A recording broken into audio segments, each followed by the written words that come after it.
Welcome students, world geography के एक और सेशन में आपका स्वागत है। वर्ल्ड ज्योग्राफी की क्लास नंबर 20 रहेगी और इसमें हम पार्ट 2 को कवर करेंगे। पार्ट 1 इससे पहले हम कवर कर चुके हैं, जिसमें हम लोग 25 क्वेश्चन तक उस सारे के सारे मैप के द्वारा सॉल्व कर चुके हैं। और आज के सेशन में बहुत ज़्यादा मज़ा आने वाला है, क्योंकि मोस्टली सारे क्वेश्चन हम लोग मैप के थ्रू ही सॉल्व करेंगे। ठीक है।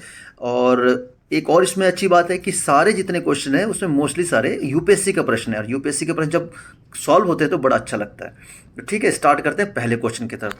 पहला क्वेश्चन हमारे सामने ये है कि निम्न में से इजराइल के साथ किस देश की सीमाएं हैं। तो इनमें से कई सारा ऑप्शन है, सीरिया, जॉर्डन, मिस्र, लेबनान आदि। तो हम इसमें देखते हैं पहले मैप से कि इजराइल कहाँ पर है, उसकी सीमा किस किस से मिलती हैं। ठीक है, ये हमारे सामने वर्ल्ड का मैप है। अब इसको हम जूम करते हैं और जूम करके इसको ले जाते हैं यहाँ पर, जहाँ पर इजिप्ट लिखा हुआ है, इसके पास में ले जाते हैं। अच्छा, यहाँ पे इजिप्ट है और ये जो एरिया है ये इजराइल का है। इसके साथ जॉर्डन भी है, ठीक है, सीरिया भी है, लेबनान भी है। ठीक है, अब ये सारे देश इसके साथ टच करते हैं। तो अब हम खाली इसी को मार्क करके एक देखते हैं कि कहाँ कहाँ पर ये देश स्थित हैं। अब बाकी सबको हमने हटा दिया है, अब खाली इजराइल को कवर कर रहे हैं। जो रेड मार्क में है वो इजराइल है, और उनके साथ ये जो मैंने मार्क कर रखा है, जैसे ये लेबनान है, ठीक है, और सीरिया, जॉर्डन और मिस्र, यही चार देश इसके साथ सीमा साझा करते हैं। ठीक है, तो यही हमारे ऑप्शन में भी थे। अब हम क्वेश्चन की तरफ चलते हैं। हमारा जो पहला ऑप्शन है सीरिया, लेबनान, जॉर्डन, मिस्र, तो हमने मैप पे भी देख लिया और हमने यहाँ पर भी क्वेश्चन को सॉर्ट आउट करने का प्रयास किया है। अगला क्वेश्चन देखते हैं। निम्नलिखित देशों पर विचार करिए: Albania, Croatia, Bosnia Herzegovina, Macedonia. ठीक है, इनमें से जो ये तीन देश तो दिख रहे हैं आपको, ये जो ओल्ड युगोस्लाविया था उससे टूटकर बने थे। 6 देश बने थे जब यूएसएसआर का विघटन हुआ था। अब ये सारे क्वेश्चन कहता है कि इनमें से किन देशों की सीमा एड्रियाटिक सागर के रूप में है। तो हमें पहले तो एड्रियाटिक सागर को देखना है कहाँ पर है, और उसके बाद इन देशों की लोकेशन देखनी है कि क्या ये एड्रियाटिक सागर से टच करते हैं। तो उसके लिए हम सीधे से मैप पे चलते हैं। तो ठीक है, मैप की तरफ आगे बढ़ते हैं। ठीक है, तो वर्ल्ड मैप की तरफ चलते हैं। जहां पर इटली है ना, तो इटली का जो रोम शहर है वो एड्रियाटिक सागर के किनारे बसा हुआ है, और इस एड्रियाटिक सागर की रानी भी कहा जाता है। अब हम बिल्कुल इटली के पास पहुंच गए। जो आपको ये वाला एरिया दिखाई दे रहा है ये आपका एड्रियाटिक सागर है। तो एड्रियाटिक सागर से लगने वाले देश कौन कौन से, अब इनको हम फाइंड आउट करते हैं। तो सबसे पहले आपको ब्लू में दिख रहा है ये स्लोवानिया, फिर येलो में दिख रहा है क्रोएशिया, ग्रीन में दिख रहा है बोस्निया हर्जेगोविना, और इसके साथ साथ आपको ये क्रोएशिया दिख रहा होगा, यहाँ पे क्रोएशिया, और ये अल्बानिया। ठीक है, तो ये इनमें सारे हमारे ऑप्शन में थे। एक ऑप्शन में और था हमारा मैसेडोनिया, ये मैसेडोनिया, लेकिन हम देख पा रहे हैं कि मैसेडोनिया की जो मैसेडोनिया से टच नहीं करते एड्रियाटिक सागर से। ठीक है, तो हमारा अब हम क्वेश्चन की तरफ बढ़ते हैं, उससे हमारा चीज़ें क्लियर हो जाएंगी। ठीक है, जैसा कि हमने मैप में देखा था कि अल्बानिया, क्रोएशिया और मैसेडोनिया, बोस्निया हर्जेगोविना ये टच करते हैं, मैसेडोनिया टच नहीं करता है। तो इसके अकॉर्डिंग हमारा जो आंसर हो जाएगा, ऑप्शन बी। ठीक है, ओके, इसके साथ हम आगे बढ़ते हैं नेक्स्ट क्वेश्चन की तरफ। ओके, पशुओं का एक वर्ग जिसे मार्सुपियल शिशुधानी स्तनी के नाम से जाना जाता है, यह एक लाक्षणिक विशेषता है। तो ये जो विशेषता है ये ऑस्ट्रेलिया की जो प्रजाति है, एक प्रकार की प्रजाति है, शिशुधानी स्तनी के नाम से जाना जाता है, पशुओं का एक वर्ग है। तो ये ऑस्ट्रेलिया महाद्वीप या ऑस्ट्रेलिया देश की विशेषता है। ठीक है, अब धीरे धीरे ऐसे हमारे पास सामने मैप भी आते रहेंगे। अब हम चलते हैं अगले क्वेश्चन की तरफ।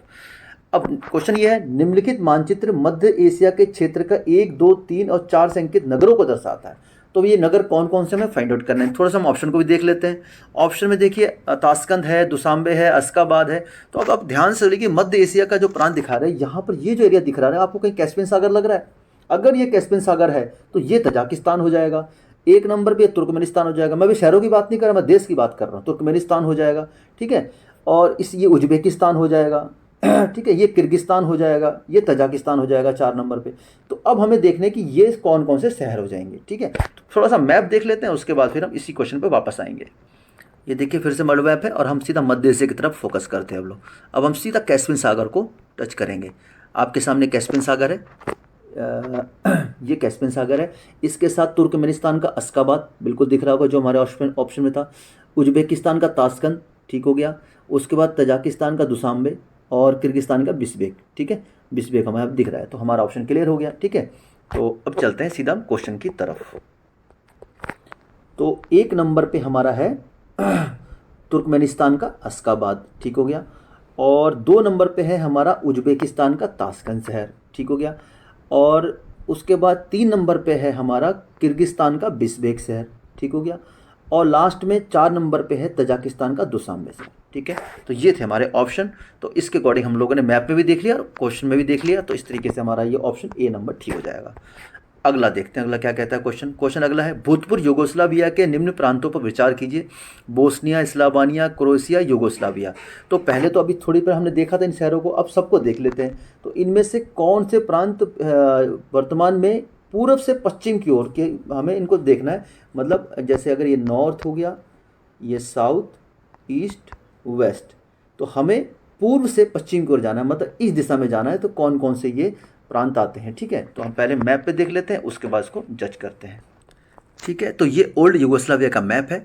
अगर इस हम मैप पे देखते हैं तो क्या था कि अगर हम सबसे पहले इसी को पूरा यूगोस्लाविया मान लें, तो सबसे पहले तो हम यूगोस्लाविया को मान के चलते हैं। ठीक है, यूगोस्लाविया को मान लिया। उसके बाद अगर हम पूर्व से पश्चिम की ओर जाते हैं तो सबसे पहले बोस्निया हर्जेगोविना आता है, उसके बाद क्रोएशिया आता है, फिर उसका स्लोवानिया आता है। ठीक है, यूगोस्लाविया तो वर्तमान में एग्जिस्ट करता नहीं, फिर भी अगर इसी यूगोस्लाविया की बाउंड्री मानकर इसी को यूगोस्लाविया से स्टार्ट करते हैं तो उसके बाद यूगोस्लाविया, बोस्निया हर्जेगोविना, क्रोएशिया और स्लोवानिया। ठीक है, जनरली ऑप्शन में यूगोस्लाविया नहीं होना चाहिए था, लेकिन फिर भी क्योंकि यूगोस्लाविया एग्जिस्ट नहीं करता, फिर भी यूगोस्लाविया को हम सबसे पूर्व मानते हैं, फिर बोस्निया, क्रोएशिया, स्लोवानिया। उम्मीद है आप समझ गए होंगे, तो ऑप्शन में चलते हैं।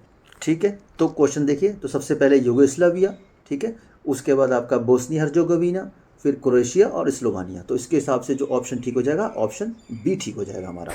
ओके, अब हम इसको आगे लेके चलते हैं नेक्स्ट क्वेश्चन की तरफ। नेक्स्ट क्वेश्चन हमारा है, दिए गए मानचित्र में 1, 2, 3, 4 से चिन्हित करें और चिन्हित किए भौतिक क्षेत्र क्रमशः है। तो ये आपको दक्षिण अमेरिका का नक्शा लग रहा होगा। दक्षिण अमेरिका के नक्शे में ये वाला जो पार्ट है, ये चिली वाला पार्ट है। ठीक है, और उसके बाद ये जो पार्ट है, ये आपका ब्राज़ील वाला पार्ट है। ठीक है, और इसी प्रकार से गुआना और अन्य चीज़ें यहाँ पे दिखाई दे रही होंगी। तो लेकिन ऑप्शन देखते हैं, ऑप्शन में क्या पूछा है। इनमें पूछा है एंडीज, ब्राज़ील शील्ड, गुआना उच्च भूमि, अमेजन बेसिन।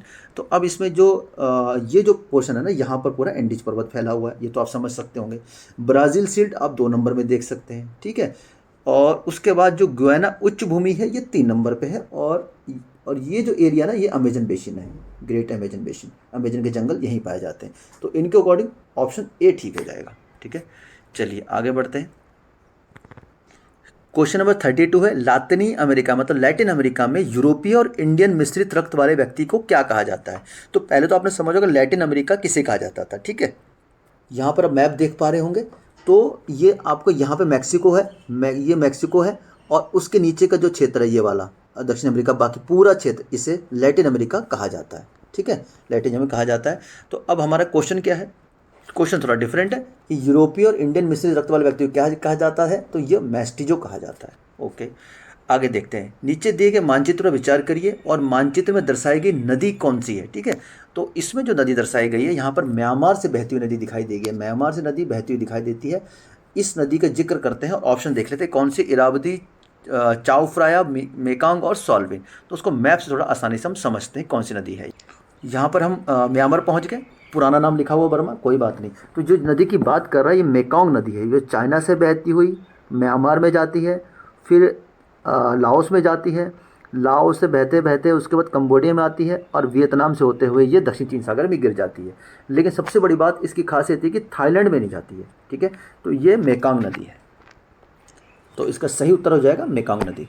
ठीक है, नेक्स्ट क्वेश्चन आगे बढ़ते हैं। दिए गए मानचित्र में अंकित ए, बी, सी और डी नदियों को सूची में दिए गए नामों से सम्मिलित कीजिए और सूची के नीचे दिए कोटों का प्रयोग करके सही उत्तर का चयन करिए। ये आप देख पा रहे हैं कि ये एक उत्तरी अमेरिका का नक्शा है और नीचे थोड़ा सा दे रखा है दक्षिण अमेरिका का। ठीक है, तो इसके अकॉर्डिंग हमें आंसर निकालना है। यहाँ पर उत्तर अमेरिका और दक्षिण अमेरिका कुछ पार्ट है। तो आप देख पा रहे हैं कि यहाँ पर जो नदी पूछी गई थी, ये यूकान नदी है। ठीक है, और इसके बगल में यहाँ पे एक नदी पूछी गई मैकेंजी पर्वत के से निकलती, मैकेंजी नदी हो गई। और एक नदी पूछी गई है सेंट लॉरेंस, सेंट लॉरेंस नदी को जो कहते हैं कि जापान, यूएसए और कनाडा की सीमा बनाती है, तो ये सेंट लॉरेंस नदी होगी। एक नदी यहाँ पर थोड़ा सा नीचे पूछी गई है, तो वो अमेजन के बारे में पूछेगी, अमेजन नदी के बारे में, ये वाली अमेजन नदी है जाएगी। ठीक है, ओके, ठीक है। तो हम क्वेश्चन की तरफ वापस आ चुके हैं। तो इनमें जो नदियाँ हैं ये आपकी हो जाएंगी यूकॉन, मैकेंजी, सेंट लॉरेंस और अमेजन। ठीक है, तो इसके अकॉर्डिंग हमारा जो आंसर हो जाएगा ऑप्शन बी ठीक हो जाएगा।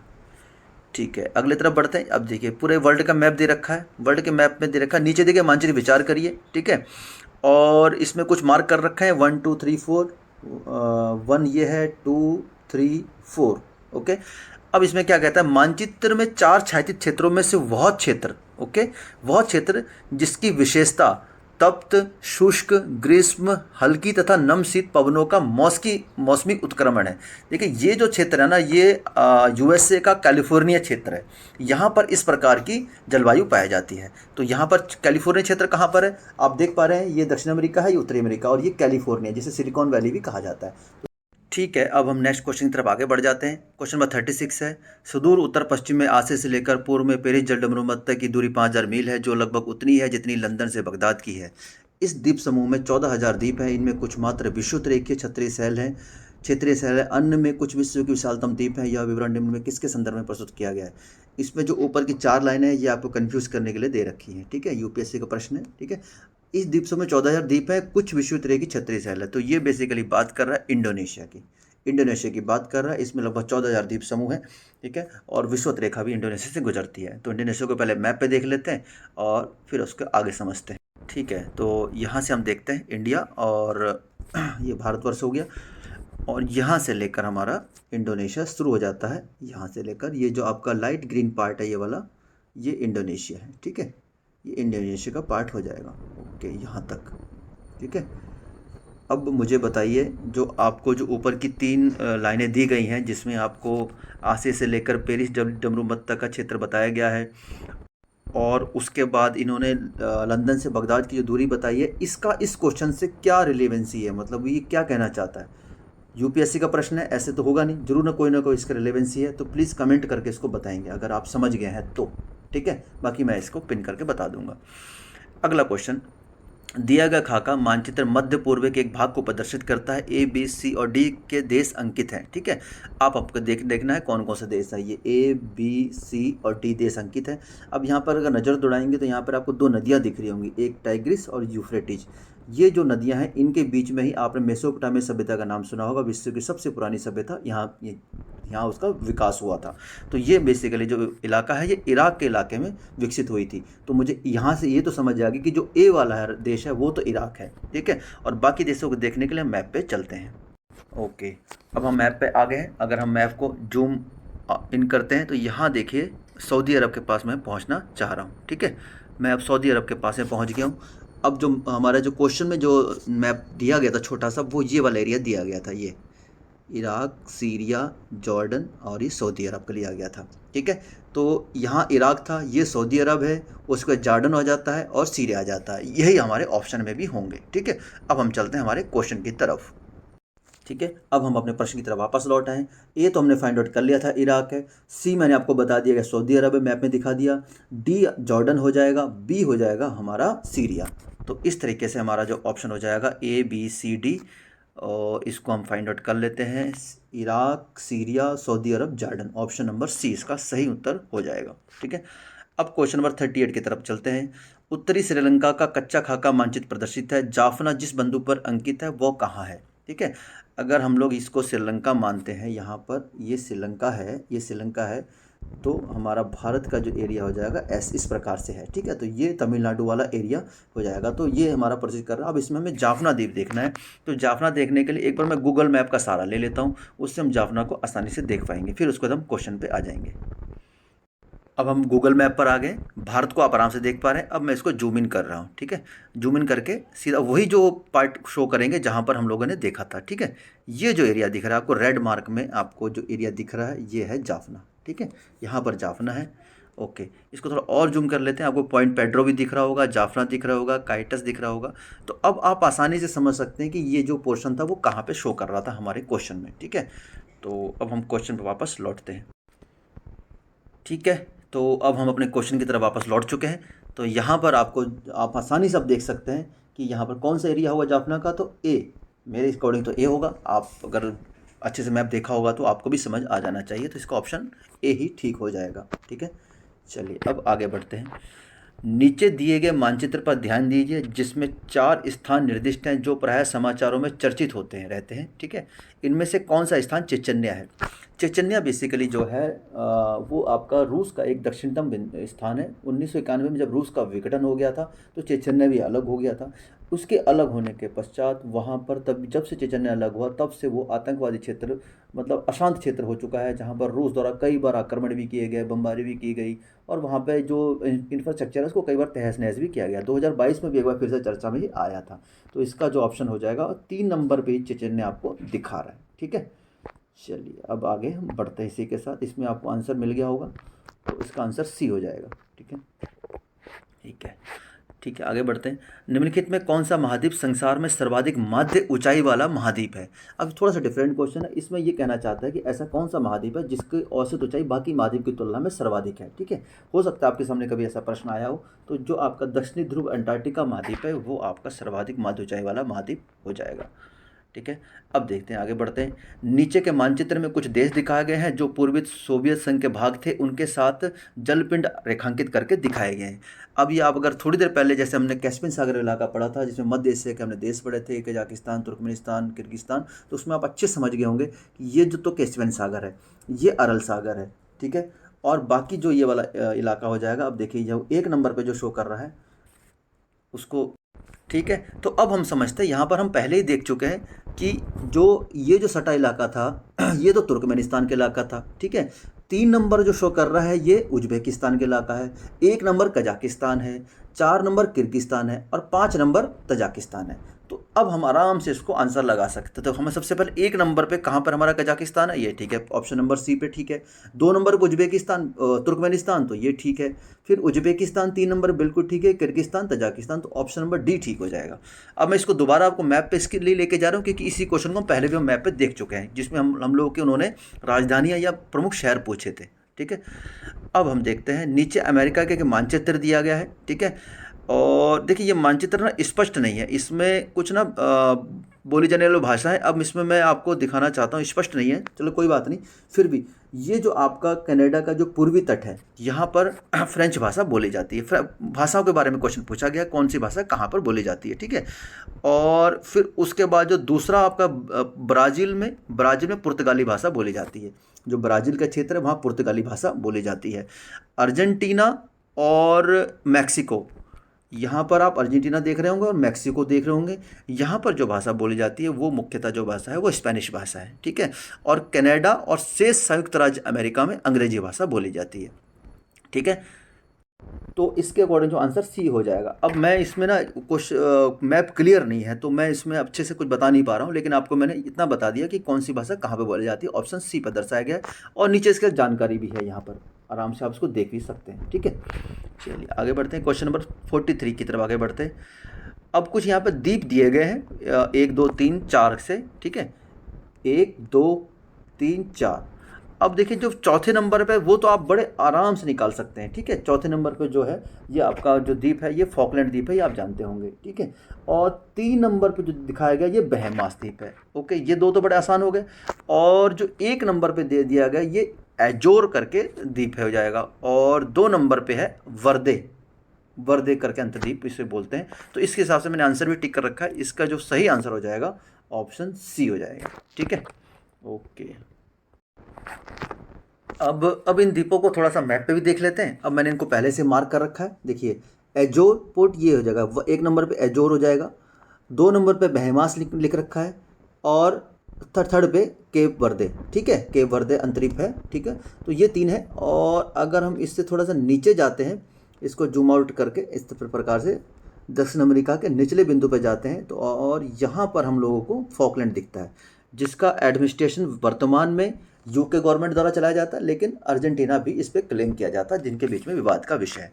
तो हमने इन चारों को देख लिया है, तो थोड़ा सा हमारे लिए आसान हो जाएंगे। ठीक है, ओके। तो अब हम थोड़ा जूम आउट करते हैं, अब उसके बाद आगे बढ़ते हैं हम अपने क्वेश्चन के। अब हम वापस अपने क्वेश्चन पे आ गए। तो अब क्वेश्चन नंबर 44 है, संसार का सबसे बड़ा देश है। तो अब ये थोड़ा सा यूपीएससी के जो प्रश्न है अब इनमें नहीं है, अब यूपीपीसीएस 1996 का प्रश्न है, संसार का सबसे बड़ा देश कौन सा है, तो इनमें चाइना हो जाएगा। लेकिन वर्तमान में इस प्रकार क्वेश्चन नहीं पूछे जाते। अब संसार के 1 2 3 4 5 और 6 7 तक तो नहीं पूछेगा, क्योंकि 7वें नंबर पर तो भारत है। लेकिन जो अब देश पूछेगा वो 8वां 9वां 10वां पूछ सकता है। ठीक है, तो उस प्रकार से आपको याद रखना पड़ेगा। क्वेश्चन नंबर 45 है, निम्नलिखित में कौन पक्षियों का महाद्वीप के नाम से भी जाना जाता है? तो दक्षिण अमेरिका भी पक्षियों के महाद्वीप के नाम से जाना जाता है। ठीक है, तो ये थे आज हमारे 45 प्रश्न। यहीं पे मैं इसको क्लोज कर रहा हूँ, क्योंकि प्रश्न और भी कवर करने बट समय ज़्यादा हो जाता है। तो ये मेरा प्रयास था किसी प्रकार के मैप्स के माध्यम से आपको समझाने का। तो उम्मीद करता हूँ ये वीडियो आपके लाभकारी सिद्ध हो गई। ठीक है, बने रहिए स्टडी एट द उत्तराखंड के साथ। वीडियो आपको लिए कैसे लगी तो एक बार कमेंट कर जरूर बताइएगा। मिलते हैं नेक्स्ट वीडियो में, तब तक के लिए जय हिंद।